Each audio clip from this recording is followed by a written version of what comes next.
Orit from the core Ceph team to talk a little bit about our object storage, the Rados Gateway in Ceph. So, hello. Thank you for coming so early on Sunday. I know it's hard. I'm Orit. I'm part of the Ceph team in Red Hat, and I work on cloud object storage in Ceph. And today we're going to explain what cloud object storage is, how it's different from regular storage types, a little bit about Ceph. So first, who here uses Ceph? Not much. We need more hands. So we'll explain what Ceph is, how it's built, and then we'll talk about Rados Gateway, who is the part of Ceph that provides cloud object storage interface. And hopefully we'll have time for a few questions. So in general, I prefer people to ask questions during the presentation. So if someone needs a question, just raise your hand. So let's start. What is this cloud object storage? So we have block storage. Anybody uses block storage? Yeah, of course. You all do. So storage is divided into those fixed blocks depending on the device. We don't have any metadata related to the data. You just write the data somewhere in device offset length. And the application needs to manage to know what exactly is written there, where it's written. You can have several devices. But it's really fast. Well, for storage. And today, it's really fast.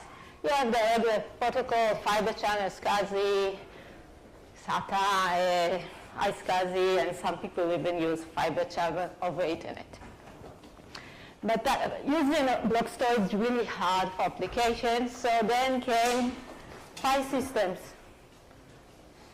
So here the data is organized. We have hierarchy of directories that can contain files and other directories. We have users. We have metadata for this data. The file can be in any place. You can overwrite it in the middle and allocate on demand. It's much easier for the application to use the storage, but it's slower than block. I have lots of arguments sometimes with file system people, but it's slower because of the all metadata and hierarchy handling. Not all file systems, but many have sharing semantics, so you actually can lock the file for read-only or completely for you, and two different applications can use and write to the same file in the same time.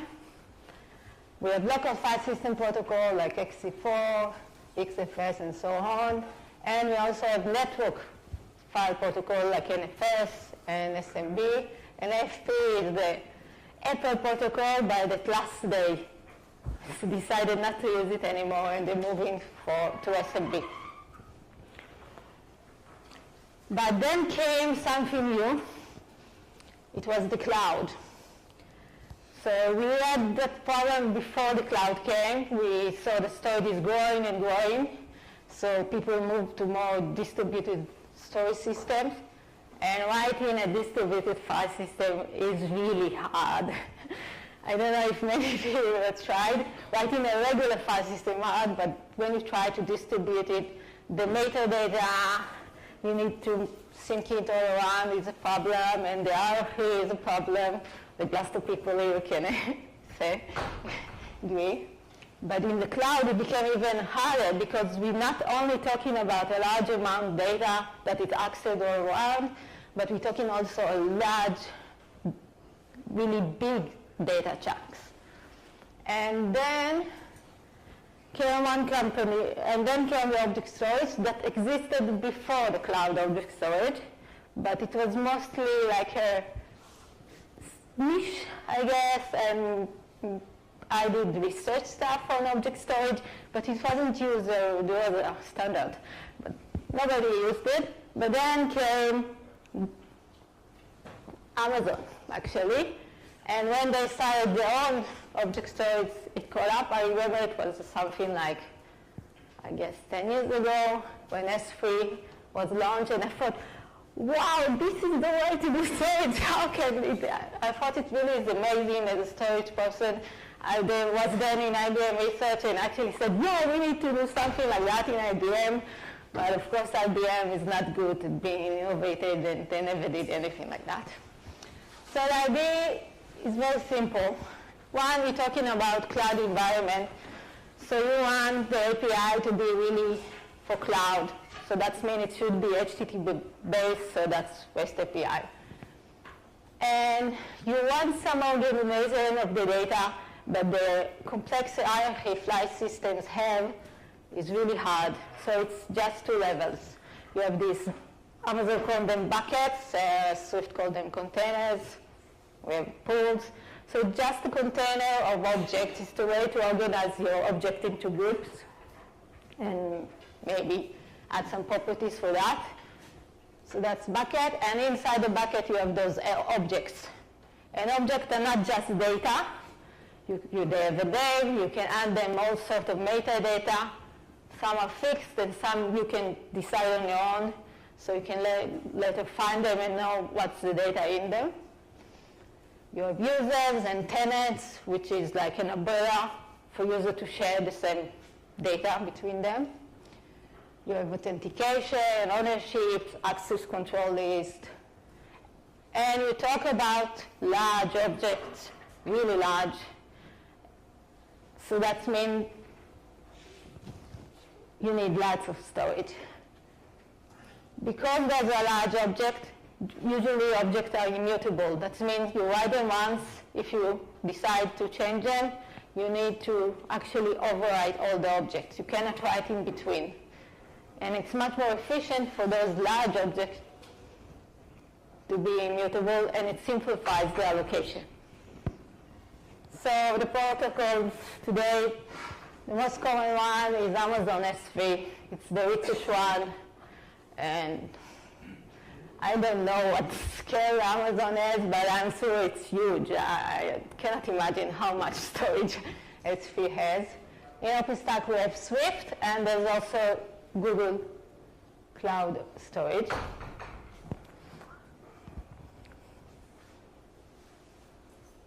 So this is an example how the API looks. Put, writes an object, get, this is a bucket. So put create an object, bucket, get, read the bucket. You have actually, can be more complex because you can read also the metadata using head. You can delete a bucket, create an object. But it's not a simple variety of copy operation. This is actually a simplification because as you see there's some headers there. Usually there's lots of header that says all sorts of metadata or maybe make the operation more complex.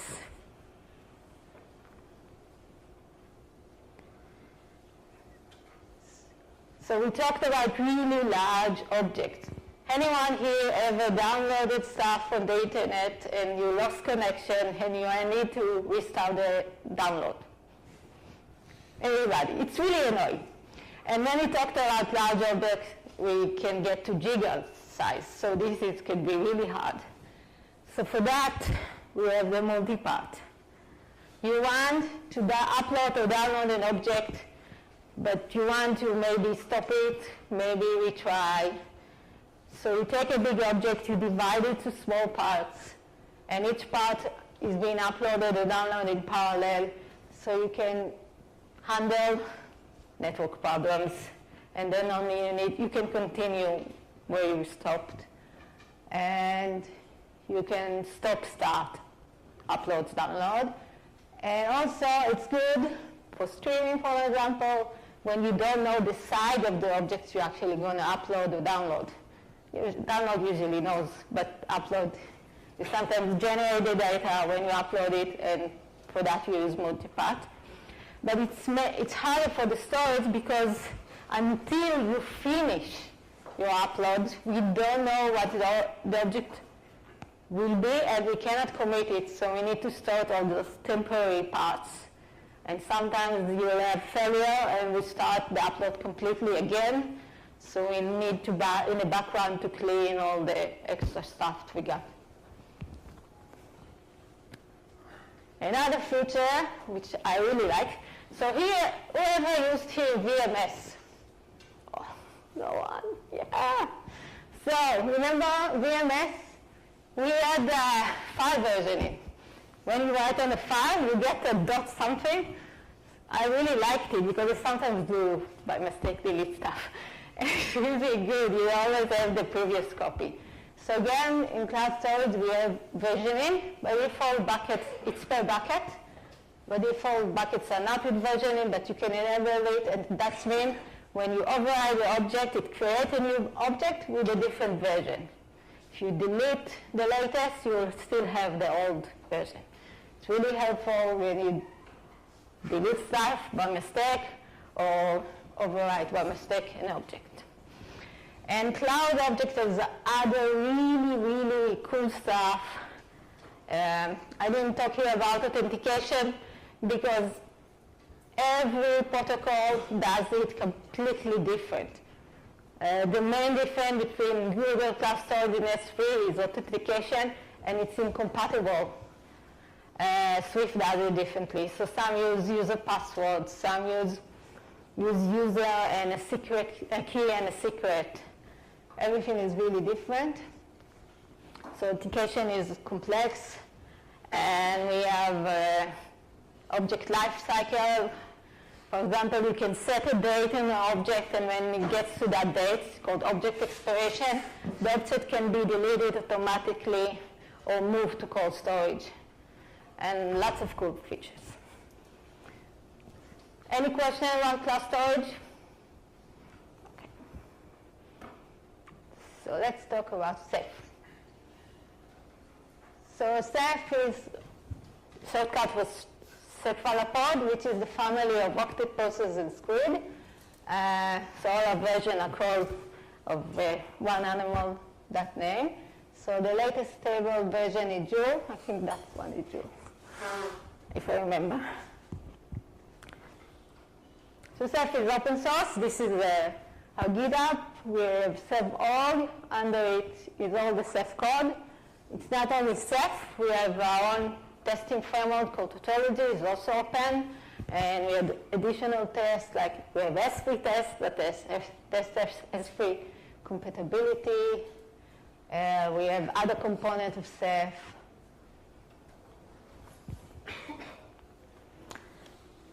So Ceph is open source. We are in FOSDEM, so it's open source, LDPL. It's software-defined storage. Well, we are in the software-defined storage room. That means it can run on many kind of platforms. You can configure and adapt it to different topologies and scale. It's distributed system, and like a distributed system, it doesn't have any single point of failure. When you have a large number of nodes, you cannot handle a single point of failure because you assume everything will fail. Large scale means failure happens. It's massively scalable. It was built to be large scale. So we say POC can be 3 nodes, but the minimum is 5. And I actually recommend more. It's a large scale system, not for 2 nodes, 3 nodes. Because we are large scale, we assume that we have to either replicate data or use eraser coding to be more efficient space, because we assume the data gets lost, so we need more copies. It's a large system, failures happen, so we want self-healing because you cannot handle those failures manually. Everything should happen automatically. And we have unified access, so we have CephFS is the name. It's the file system access. It's a POSIX compliant file system. You can use our client, Fuse, or our kernel client, and there's integration to OpenStack Vanilla. And you can use NFS Ganesa with it for NFS and Samba for SMB. RDD is the block interface. Many know it from OpenStack.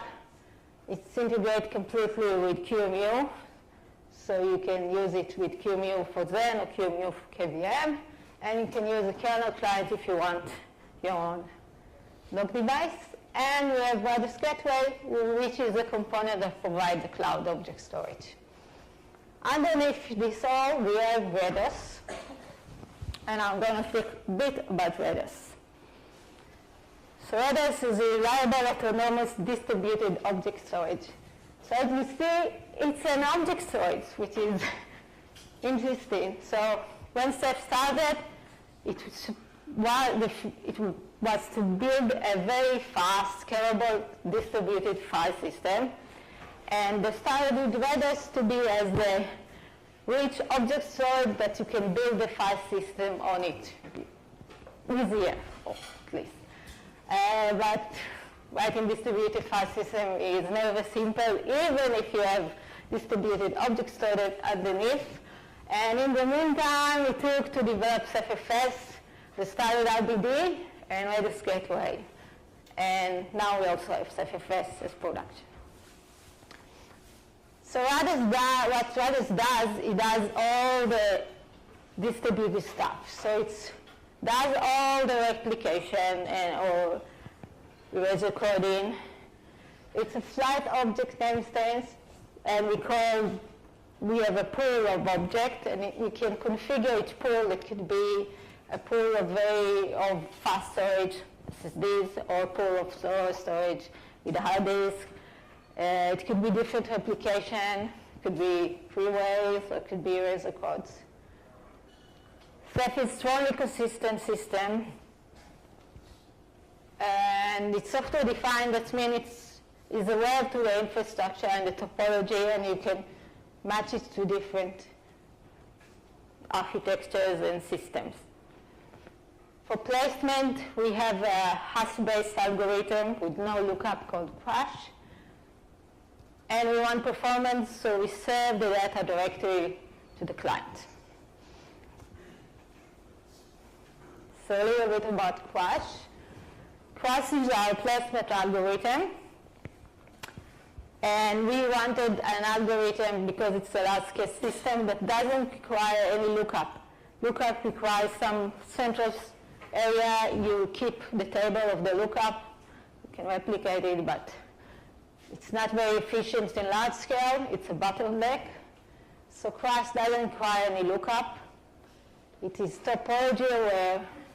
So that means you can actually put in you can say this is a rack, and I don't want to place two copies on the same rack. So you choose nodes that are not on the same rack. You can configure the application. You can do weights. And it's really fast calculation, deterministic, and it's evenly distributed. That's why we call it pseudo-random, because that way we can benefit from all nodes.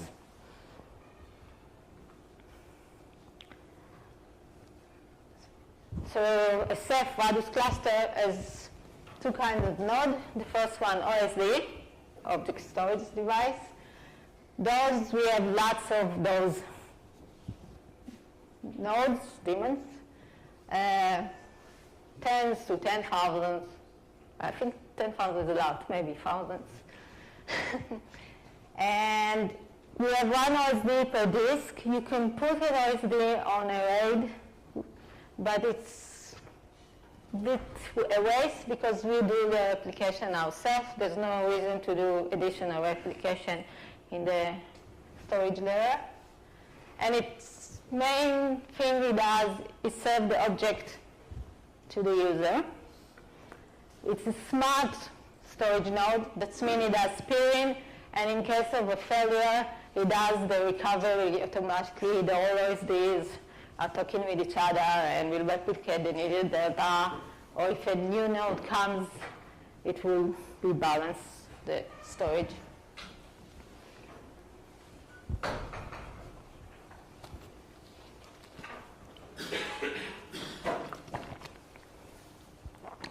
The other kind of nodes we have is the monitor nodes. They store all the clustering logic. They maintain the cluster membership, so if an OSD fails, the monitors get a notification because its peer will notice that the OSD is not responding, and it will notify the monitor there's a failure, and then the monitor will spread it to the other OSDs. And when we add an OSD, it's the same way. We have a small odd number of those nodes, 3, 5, so on. They do use Paxos.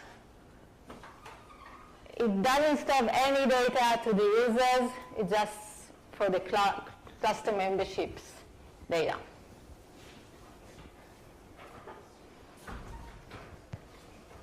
So we have this cool object storage cluster.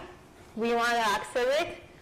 So there's libredis, and you actually can use libredis if you have your own application, and it really needs lots of performance, and you're willing to actually interact with the Redis API directly, and you can use, we have actually some users who use libredis directly. It has binding to C++, C, Go, Ruby, Python, I don't remember, probably more. And it's a very rich API. It's not just read, write, object. You have a key value store, we call it OMAP. So inside one object, you have a key value store, and you can use this to store, for example, the file system stores the directories in an OMAP, and Redis Gateway, the bucket index is the OMAP. It supports atomic single object operation, so you can update the attributes and keys and data on an object in one operation. It has snapshots per object. Objects are mutable. That means you can actually partially overwrite object.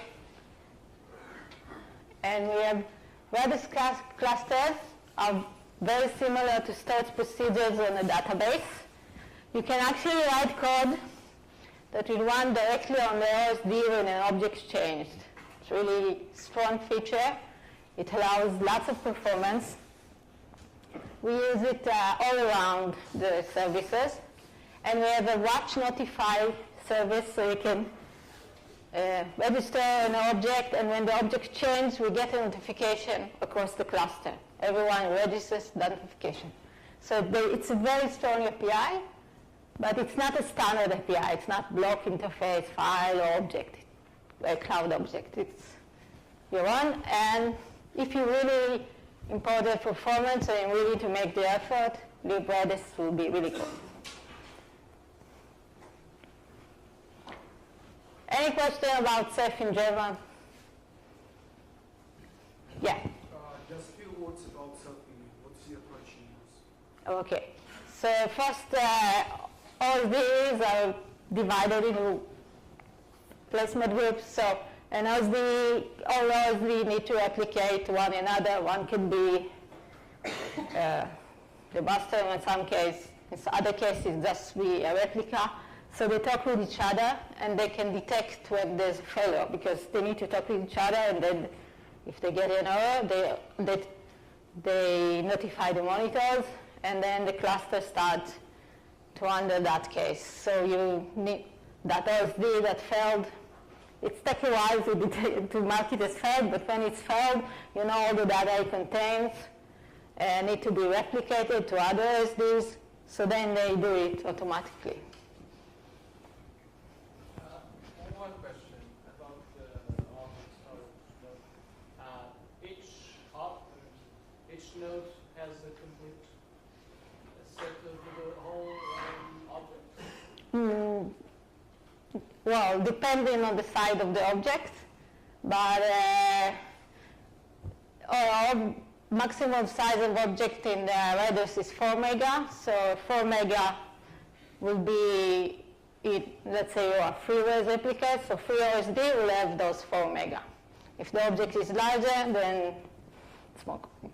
I'm sorry, my question is the object distributed? That it means you have to have a minimum set of storage nodes to retrieve the complete object? No, Go no, to the site? no. You need just one. Yeah, you need one to read. Yeah. To write, you need 3, let's say. Or if it's 3 ways, you need 3 copies. We write 3 times, but you read, you would need 1 copy. Yes? Is it better for Ceph to have many lower quality machines, or is it better to have a fewer number but higher quality machines? Many lower. If that's the divide, of course we prefer many high quality. Yeah, but the more you have machines, the more you can do large scale. Now we're going to talk about more about Redis Gateway, which is the component in Ceph that provides the cloud object storage. So like all the components of Ceph, Redis Gateway uses libRedis to communicate with the Redis cluster. So we have this cluster of OSDs and monitors, and that's where the data is stored. And Redis Gateway is a service built on top of that. So Redis is object storage. So that's cool, it should be simple. We can have cloud object storage. But life is never simple. So it's not just to provide the REST API and matching the API we have. When we look at our object for Redis and Redis Gateway, or cloud, we see some difference. So first, Redis, the biggest size of an object is 4 mega, and we're talking about cloud, so we talk about really large objects. So we'll need some way of taking big objects and divide them to those 4 mega size objects. So Redis objects are mutable, but in cloud we talk about immutable objects. The hardest part is that the pools inside of Redis are not indexed, but user want to list all the objects in the bucket sorted by name. That means we'll need to add some indexing for the bucket to allow this listing. And Redis has per pool SEL, so pool is like a bucket, but we need SELs per object. So even in spite of the fact that Redis is object, we still need to add a layer to implement the cloud of the storage on top of it. So we have the Redis cluster. We save all the data inside the Redis cluster. Redis Gateway is stateless, so in case you see that you have lots of actions and operation, and the Redis Gateway is loaded, you can just run another instance of Redis Gateway on the same Ceph cluster, and both can work together and continue. And that's where you can scale up.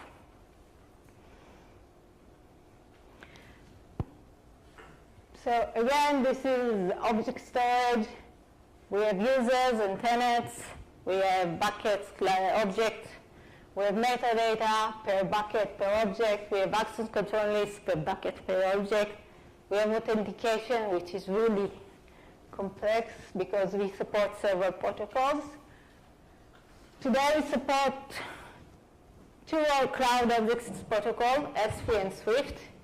In many cases, you can use both in the same time, but sadly they are not compatible, so there are cases that it won't work. You cannot upload multi-part with Swift and read it with S3 because they sign differently, they calculate the signature differently. Versioning is very different. You cannot use both. Version bucket from S3 will not be version when you access it from Swift and the other way. Authentication, of course, is very different, but we do support Keystone for S3, so that's maybe okay. We also support NFS. When we say, well, NFS is a file protocol, yes it is. It's not a full NFS. If your main workload is a file system, the CephFS, it's for users that mostly use object storage, and they can use the NFS We use NFS Genisha on top of, we call it a library, we call it libRGW to allow that. And it's for migrating from NFS to object storage or exporting a bit. And also if you have this legacy application that needs this NFS, very basic stuff, then you can use it. But for full-scale NFS, you will use CephFS or other NFS stuff. So we try to build Redis Gateway as layered as possible. So a request goes through all the layers, one after the other. We have three parts that everyone can access all the time. I'll go a bit about those. So first we have the front end. Front end is what provides the REST API actually. So we need HTTP. So we have two ways. The first is the old and unrecommended way. So we support FastGGI with Apache and probably other web servers. The reason it's not recommended is because FastGGI has lots of security issues. So, but sometimes if you already have your own Apache and you handle the security issue with FastGGI, it can be an option. Today we have also from Hammer, Firefly actually maybe, I don't remember. We have Civet Web. It's an embedded web server inside of the Redis Gateway. So we recommend that. Then we get to the REST layer. It's actually the layer that converts from past the dialect between the protocols, so it passes S3, Swift, and other API. Then it goes to execution layer, which is the common layer for all protocols. We don't want to write code twice, so we try to use as much as common code handling different protocols. The next layer is the layer that talks to Redis. It's not enough to use libRedis. We need to do some stuff on our own. So for example, I need to get faster. We do the object striping, atomic overrides, and all the bucket index handling. And we also, it contains the object classes that run on OST. We have quota, and we have quota per user, quota per bucket. We have the authentication layer because in many cases, in many layers, you will need to sometimes you need to authenticate again. So we support AWS 3, AWS 4, Keystone 2, Keystone v3, LDAP. There's work going on STS, but hopefully it will be in end of Kraken or maybe in Luminous. Objects are large, so we don't delete them and free the space immediately because it takes time. So they move to a garbage collection, and in the background there's a process that cleans the large objects. So I don't have time, so I'm going to skip some slides.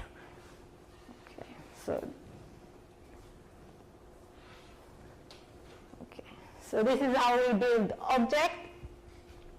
We take an object, we have a head object and tail. All objects have a head object. It contains all the object metadata and attributes, and up to 512Ks of data. So small objects only have an head.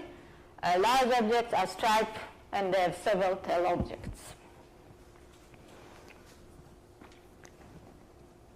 To have a fast access to objects are names inside of Redis, looks something like that. So the head, the number 123 is the bucket ID. It's not the name because bucket, you can rename buckets, so it's a unique ID for bucket. And then the object name. That means that we don't need to do any lookup in order to read the head because it contains the metadata, and we want, many cases want to read the metadata fast. And then the tail is the bucket ID and then some UUID and the part. a little bit of bucket index. So bucket index is just all the objects in the bucket sorted by name. But when we talk about cloud out of storage, we have cases that one bucket contains millions of objects. And then the bucket index is also a bottleneck for performance, and also because it's in the end stored in an OBAP, Redis object. If we pass one object line, it's also inefficient. So first thing, if you have lots of objects, the Ceph number is up to 100K object per one bucket index, that's fine. If you have more than 100Ks, then you need to use sharding. We take the bucket index and split it to several objects. Depending on the number of objects, you decide what number of shards you want. We have now support for offline resharding. So in case you didn't reshard the bucket and suddenly you got to large number of objects, you can reshard it. I think it's even in Hammer, the latest Hammer, the 10, and will be in Joule, and there's newer versions. And we're trying to work on the online resharding that you don't need to offline the bucket and stop I/O to it. You can do it with I/O. We skip that. So our quota is we are distributed system. Objects can be written from many places, several Redis gateways. We need some way to coordinate the quota. So we use the Redis object class objects to do that. So when we actually write the object in the OSD, we update the quota. That means the quota is not completely consistent. We sometimes miss a bit, but I think file systems have the same issue with that. We have a metadata cache, and we use watch notify to run that. That means in case the metadata change, the other Redis gateway gets a notification and then can invalidate that entry from the cache. So multi-site. So we're talking about cloud, but cloud is never one data center. Many times we want several data centers, and we want to have either disaster recovery or actually want to use all of them. For that, we have multi-site, our Geo application. So you can take two Ceph clusters, and you need to configure them, and there will be an asynchronous application around each other. It could be active-active or passive-active. The metadata operation, which is user creation, user deletion, bucket creation, bucket deletion, and a few bucket metadata operations, are synchronous because they are really important stuff, and we cannot have a difference in those. So we have a meta master, and in case he fails, you need to do failover and configure a new meta master. But the data is completely asynchronous. That means all different Ceph class, in different clusters, you can update the object, and they will be replicated automatically to the other clusters. A zone is like what we call a Ceph cluster. So if you have two locations, each one will have a Ceph cluster that will be two zones. A zone group is just a group of zones that share the same data. So even they're not in the same location, they will be in the same zone group because they replicate from each other. We have all multi-site support in Hammer. It's called a sync agent. It's only active-passive. But from Joule, everything is active-active. So I don't have time. Okay, more stuff. So we talk about object lifecycle. We don't support the full S3 object lifecycle. We have object operation and basic storage policy, which means where after the object expired, to move it to a different colder storage. We support we have more efficient object copy operation. We don't actually copy the data, but just update the object head to point. So we know it points to the same data as a different object. We have encryption thanks to Mirantis. So all objects are encrypted. We have compression, also Mirantis work. We support torrents. We have static websites, so anyone wants to use static website. We have support, that's new in Kaplan, it's not detective view. We have metadata search. You can do export the data to Elasticsearch, and that way the user can search the metadata. And we're working about doing online bucket resharding. I hope I have time to questions. No. Okay, questions? One. Yes. Is there, or maybe what is the performance penalty for using Rados gateway rather than direct? Well, you ask what's the performance penalty of using Rados gateway and not Rados directly. So you need to understand they are very different. Rados is REST API. So REST API is HTTP. That's slow. It's a slow protocol, HTTP. So I think that's the main performance penalty. But if you're talking about really, really large objects, then I think the HTTP is limited. We have some overhead. We are not as Rados bench because we have per object also X attribute updates, not just an object. So I don't know the numbers, but there's apparently.